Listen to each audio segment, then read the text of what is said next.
Estamos nos transformando. Somos arquitetos do nosso próprio futuro. Vamos criar juntos o próximo nível. Embratel, sua empresa no próximo nível.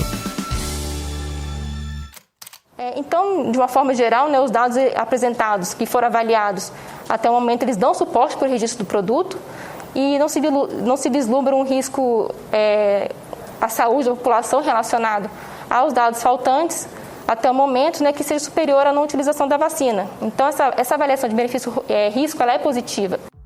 Do ponto de vista da segurança e da eficácia, a Anvisa observa dados robustos que justificam o registro definitivo da vacina da Pfizer no Brasil, como explicou a especialista da agência Maria Fernanda Reis.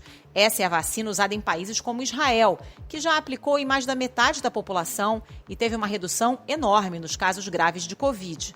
Também é a mesma que imuniza americanos e ingleses, cujas medidas de restrição começaram a ser relaxadas na terça-feira.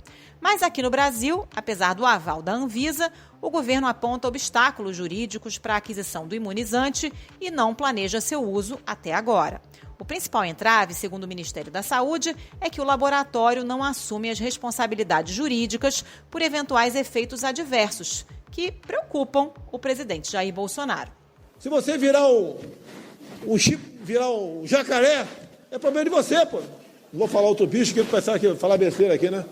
Se você virar super-homem, se nascer barba em alguma mulher aí, ou algum homem começar a falar fino, eles não tem nada a ver com isso. O que é pior? Mexer no sistema imunológico das pessoas. A vacina da Pfizer, como todas as outras, tem limitações em seus estudos, dada a velocidade no desenvolvimento. A Anvisa, inclusive, condicionou o registro definitivo à assinatura de um termo de compromisso para preencher lacunas dos estudos realizados até agora. São questões como o comportamento em determinados grupos de risco e em mulheres grávidas, que ainda não foram descritos adequadamente. Mas nenhuma das condicionantes trata dos temas levantados pelo presidente.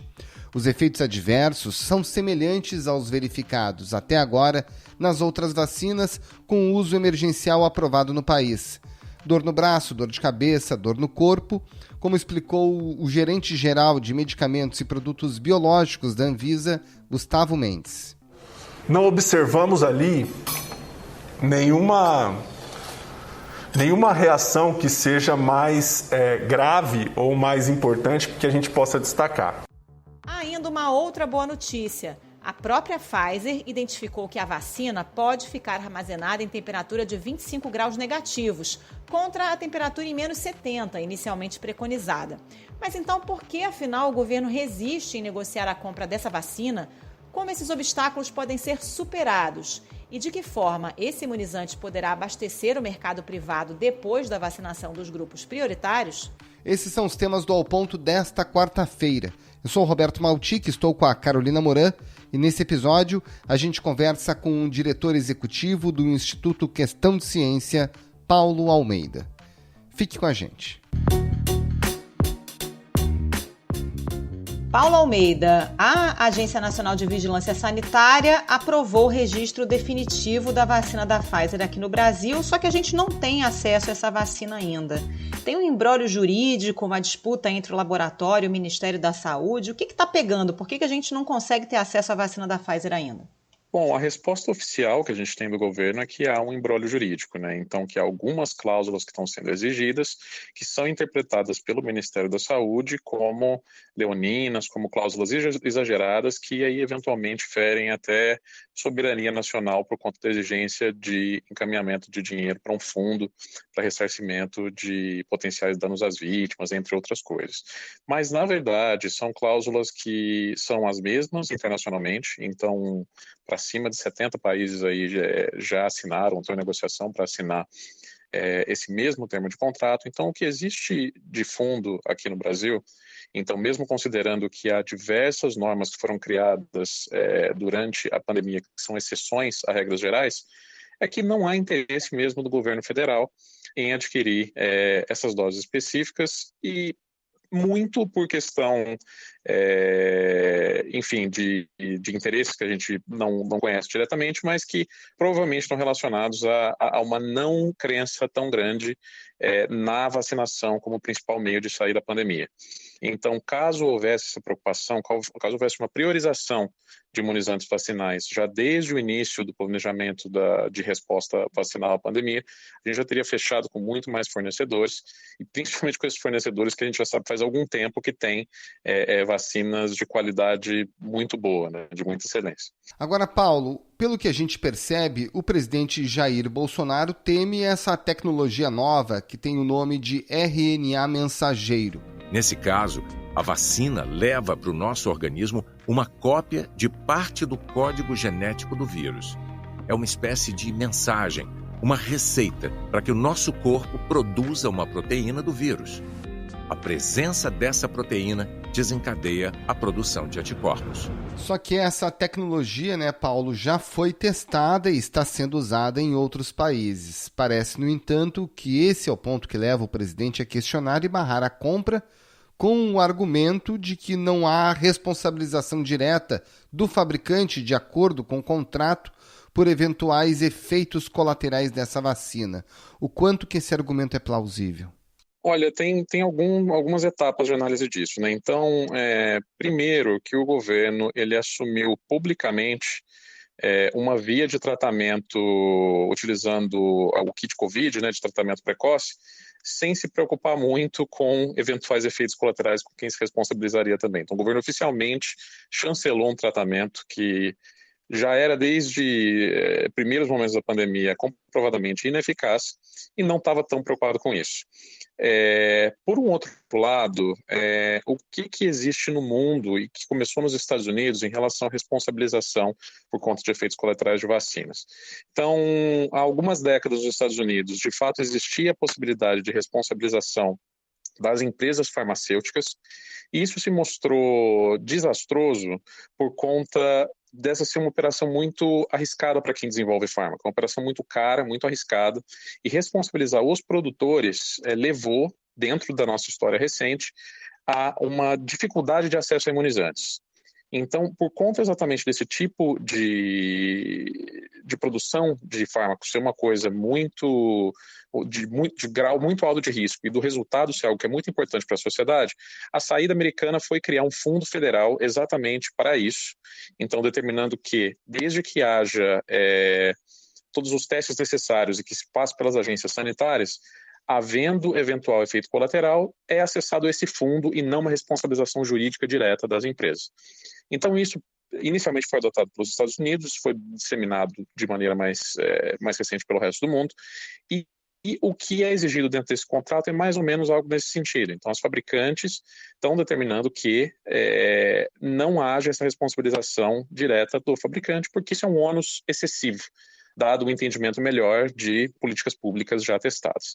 Então, não é nada que seja demais, não é nada que o resto do mundo não tenha assinado, e dadas outras atitudes que o governo tomou em relação à pandemia, não é nada também que seja fora das condições normais, considerando o que está acontecendo. A gente tem flexibilização da lei de licitação, por exemplo, que é algo que é muito difícil de ser flexibilizado. Então, só não são dadas as condições para a assinatura desse contrato por falta de vontade política. Quer dizer, esse tipo de demanda de constituição de fundo para dar garantias aos laboratórios de que eles não vão ser alvos aí de ações milionárias nem é exclusividade, então, da vacina da Covid. Isso já era um mecanismo que pré-existia a pandemia? Exatamente, isso é um mecanismo pré-existente que funciona, então, que é uma política pública efetiva, que de fato garante que o bem maior seja cumprido, então que haja um acesso maior à quantidade de imunizantes.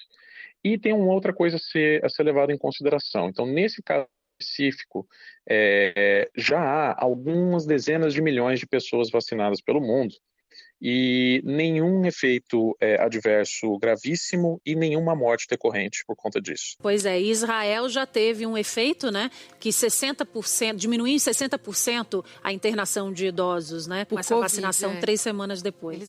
Então, o risco a ser assumido já é comprovadamente baixíssimo. Então, para além de já ser uma política pública testada, a gente tem agências sanitárias muito desenvolvidas no mundo, e a Anvisa também não é uma agência sanitária ruim, é uma agência sanitária de qualidade aí desde o início dos anos 2000.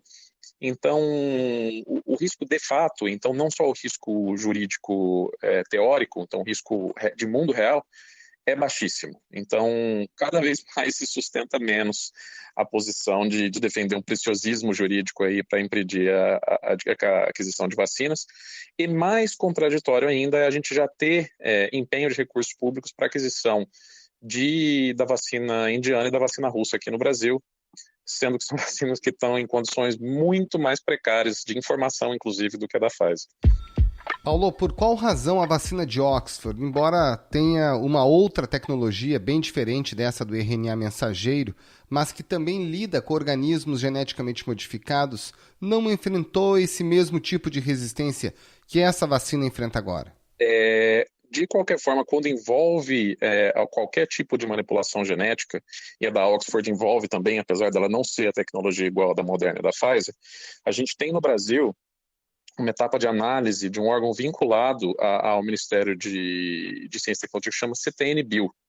Então, esse órgão avalia qualquer tipo de utilização de produto que tenha manipulação genética. Então, desde transgênico semente para plantação até vacinas. E o CTN-Bio avaliou a vacina de Oxford e deverá, aliás, se chegou nessa etapa, já deve ter olhado também a vacina da Pfizer, pelo menos, porque passou pela Anvisa. A grande diferença é que uma foi aposta do governo e a outra não foi. Então, foi muito mais fácil para a Oxford da AstraZeneca, porque foi a grande aposta do governo, via Fiocruz, de usar como o principal imunizante do país. Eles apostavam contra a Coronavac, inclusive, no momento que aquilo foi assinado. Então, houve vontade política, por um lado, e do outro, criou-se imbróglios que, de fato, existem eventuais barreiras jurídicas para a implementação disso, mas o esforço que foi colocado para resolver de um lado foi muito diferente do esforço que foi colocado do outro. Paulo, o presidente do Senado, Rodrigo Pacheco, apresentou um projeto de lei que, se for aprovado, permite que União, Estados e municípios possam assumir riscos referentes à responsabilidade civil de eventuais efeitos adversos, enfim, das vacinas, e possam fazer a compra dos imunizantes com essa garantia.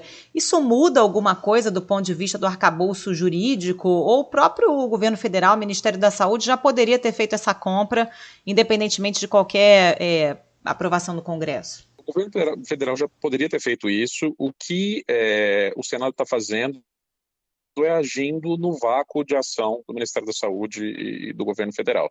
Então, o que eles estão fazendo é tirando uma das principais dificuldades jurídicas, que é justamente essa questão de poder os estados e municípios poderem se responsabilizar individualmente por eventuais riscos. Então, seja a responsabilização direta, seja a contratação de seguro, e permitindo que a iniciativa privada também entre na jogada, né? Então, eu li um pouco mais cedo o projeto de lei que saiu hoje, né? A informação geral é bem curtinha. E o outro ponto importante é que pode haver aquisição de empresas privadas e que isso deverá ser doado para a PNI e SUS até o cumprimento mínimo de vacinação de todos os grupos prioritários. Depois pode haver essa aquisição para distribuição para uso próprio, para venda, enfim. Então, há uma abertura grande em relação ao que está sendo previsto hoje e dadas condições mais claras para que haja possibilidade de aquisição não só da federação, né, de outros entes também poderem comprar. A única preocupação em relação a isso maior é de haver compra difusa e de se pagar muito mais caro e haver muita diluição de tipo de aquisição e de qualidade de aquisição, quando isso poderia simplesmente ter sido feito de maneira centralizada pela União, né? Tem uma proposta da Pfizer de 100 milhões de doses até o final do ano na mesa. Agora, falando um pouquinho de mercado, o que pega mais na sua avaliação? São questões de mercado, de prioridade, de estratégia, de vínculo eventual com outros fabricantes, ou uma questão até um pouco mais ideológica, que o presidente, inclusive de vez em quando o presidente Jair Bolsonaro deixa transparecer, como na famosa frase, não nos responsabilizaremos por qualquer efeito colateral. Se você virar um jacaré, é problema de você. Foi isso que o presidente falou em relação à da Pfizer. O que está pesando mais na sua avaliação? Eu acho que é definitivamente a questão ideológica junto com uma ignorância generalizada em relação a como é que funciona tecnicamente um processo de imunização, né? Então, primeiro, a informação que a gente tem dessas reuniões que aconteceram entre as empresas e as fabricantes é que há um despreparo muito grande do Ministério da Saúde, então tanto da figura do ministro quanto dos assessores principais, de compreender a relevância de ter uma dose grande de bons imunizantes o quanto antes. Paulo, você acha que essa abertura de possibilidade de compra diretamente por estados, municípios e até pela rede privada, depois que o público preferencial for vacinado, pode gerar um cenário de batalha jurídica, de guerra de liminares, porque a nossa Constituição estabelece que a saúde é um direito universal do cidadão, né? Mas a gente pode ter um cenário em que o cidadão da Bahia tem acesso à vacina e o cidadão do Paraná não tenha, ou de um município vizinho ao outro. Ou ainda quem tem dinheiro vai ter acesso à vacina, enquanto quem não tem talvez tenha que esperar na fila do SUS. Isso não gera uma insegurança jurídica muito grande? Sem dúvida alguma. E é provável que isso aconteça. Então, eu acho que é importante que o judiciário, que vai ser instado de qualquer modo, se manifeste com posição de repercussão geral o quanto antes. Então, pacificando a situação para que seja dado o máximo de segurança possível no caso de haver uma judicialização que é extremamente provável. Mas, de qualquer modo, dentre os cenários que a gente tem hoje, essa proposta do Senado ela é a melhor possível. Primeiro porque ela desvincula a obrigatoriedade de compra central pelo governo federal, que claramente é inábil para fazer isso nesse momento, e por outro dá força para a iniciativa privada conseguir se organizar para resolver pelo menos os casos prioritários no começo. Então, com essa obrigatoriedade de doação para o PNI de todas as doses até a cobertura total dos grupos prioritários já é um certo alento. O que vai definir o sucesso ou não dessa estratégia e tentar inibir essa judicialização e isso virar uma guerra de liminares para cima e para baixo, seria se houvesse um hub, uma instância que permitisse uma compra centralizada conforme critérios técnicos e depois realizada essa distribuição para estados e municípios. Quem poderia organizar isso a princípio seria o CONAS, né, que é aquele conselho das secretarias de saúde. Então, ao invés dos estados realizarem compras individuais cada uma, eles formam um consórcio e trabalham como se fosse um PNI colateral, então paralelo ao do Ministério da Saúde, fazendo o que deveria ter sido feito pelo ente federal e que não foi realizado. Paulo, esse imbróglio jurídico que envolve a vacina da Pfizer é ou não é um sintoma de um novo problema que pode vir adiante caso essas vacinas cheguem, que é justamente a rede de frio? Se o Ministério da Saúde não contempla em nenhuma programação essa vacina, se a gente está vivendo uma batalha na qual o governo está num lado contra a chegada dessa vacina, qual é o nível de preparo que a gente pode ter nesse momento ou esperar que tenha para uma rede de frio que funcione a menos 25 ou até menos do que isso, para garantir que essas vacinas tenham uma boa qualidade aqui no país?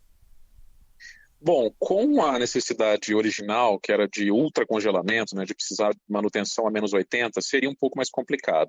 Lotes de vacina de 8 países ainda não chegaram aos destinos. A entrega foi adiada para hoje. Grande parte do problema é com o controle de temperatura das doses.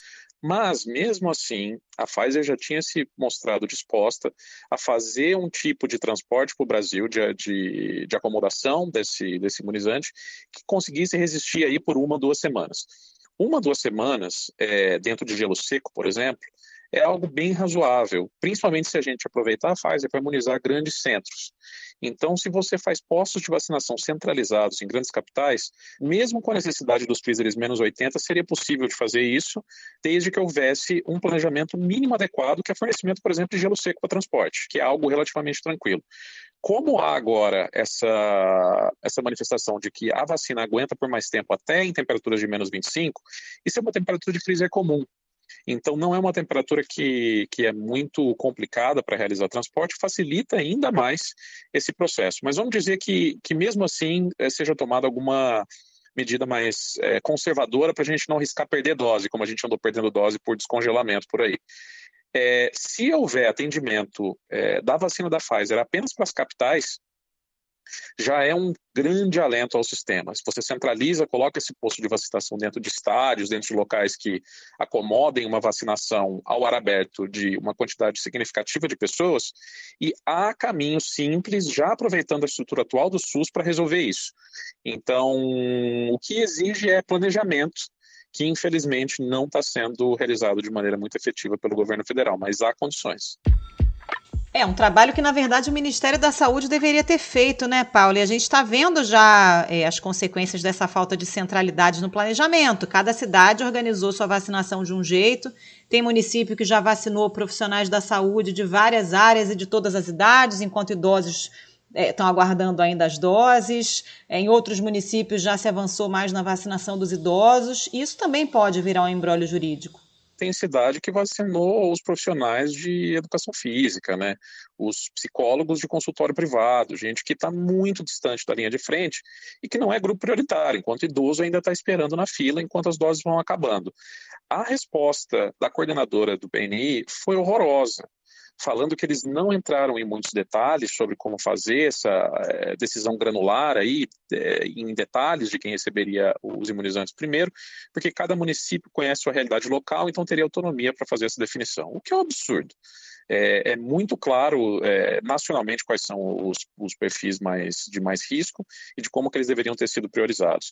Então a gente sofre muito enquanto país por não ter adotado critérios mais técnicos na hora de resolver como resolver a pandemia. O Pazuello, na primeira resposta dele sobre por que não tinha adquirido doses da Pfizer, foi que haveria frustração da população brasileira porque só chegariam 2 milhões de doses no começo do ano. Importante enfatizar quanto à Pfizer, que já disponibilizou suas vacinas em vários países, mesmo em quantidades muito reduzidas, que o Ministério da Saúde está trabalhando com os representantes da empresa para resolver as imposições que não encontram amparo na legislação brasileira. Que é o total que a gente tem de AstraZeneca até hoje, e já teriam chegado muitos milhões de doses a mais, a exemplo da Colômbia e Chile, por exemplo, que já fecharam parceria há mais tempo com a Pfizer. Então, é possível também que haja em algum momento judicialização em relação a isso, de descumprimento de ordem de prioridade, mas a bagunça é toda decorrente dessa falta de planejamento central. Paulo Almeida, diretor executivo do Instituto Questão de Ciência, muito obrigado pela sua participação aqui no Ao Ponto. Um abraço e bom trabalho. Obrigada, Paulo. Um abraço. Eu que agradeço. Um abraço. Oi, pessoal, eu sou o Ronaldo Lemos e eu queria convidar vocês para ouvir o podcast Juntos no Próximo Nível, uma parceria da Embratel com o Valor Econômico. A cada episódio, eu converso com experts em tecnologia e lideranças de mercado sobre a nova cara dos negócios no mundo pós-pandemia. Áreas como varejo, saúde, governo, agronegócio e indústria 4.0 estão no centro desse nosso bate-papo. Busque Juntos no Próximo Nível nos principais agregadores e entre nessa conversa. Espero vocês. Esse foi o Ponto de hoje, o podcast diário da redação do Globo. Nessa conversa a gente conta com a participação de toda a equipe do jornal, as mesmas pessoas que levam até você informação e análise de qualidade todos os dias. Quer saber mais? Assine o Globo. Acesse assineoglobo.com.br e confira todas as notícias e reportagens especiais. A produção é do Matheus Ruas e a edição é do Hugo de Araújo. Tchau. Até mais.